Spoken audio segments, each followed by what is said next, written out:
আসসালামু আলাইকুম। এখানে আমি রান্না করব বেগুনের ভর্তা। এখানে বেগুন আছে, টমাটোর আছে, কাঁচা লঙ্কা আছে, পেঁয়াজ কুচি আছে আর গোটা রসুন আছে। সব ভালো করে ছাড়িয়ে কেটে ধুয়ে রেখে দিয়েছি। কড়া আমি বসিয়ে দিয়েছি। কড়া গরম হয়ে গেছে, কড়ার মধ্যে আমি তেল দিয়ে দিয়েছি। তেল গরম হয়ে গেছে, তেলের মধ্যে আমি কেটে ধুয়ে রাখা বেগুনগুলো দিয়ে দিলাম। বেগুনগুলো একেবারে ভালো করে ভাজা করে তুলে নেব, তারপরে টমাটোর রসুন এগুলো ভাজবো।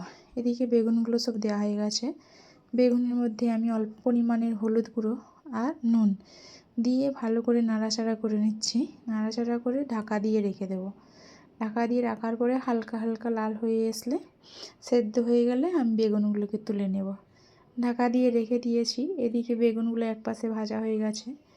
বেগুনগুলোকে আমি ভালো করে পাল্টে দিচ্ছি।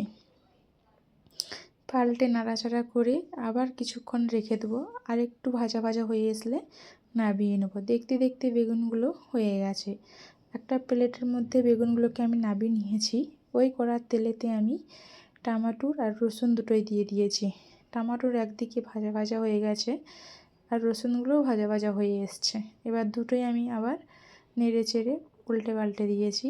এর মধ্যে আমি পেঁয়াজ কুচি আর লঙ্কা কুচি দিয়ে দিয়েছি। দিয়ে ভালো করে সব এগুলোকে আমি নাড়াচাড়া করে নিচ্ছি। এগুলো হালকা হয়ে আসলে এর মধ্যে আমি ভেজে রাখা বেগুনগুলোও দিয়ে দেব।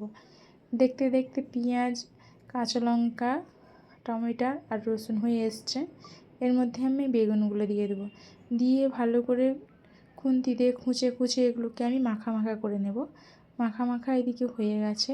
এবার বেগুনের ভর্তা প্রায় রেডি হয়ে এসছে। আর অল্প নাড়াচাড়া করে আমি এটাকে নামিয়ে নেব। দেখতে দেখতে বেগুনের ভর্তা রেডি।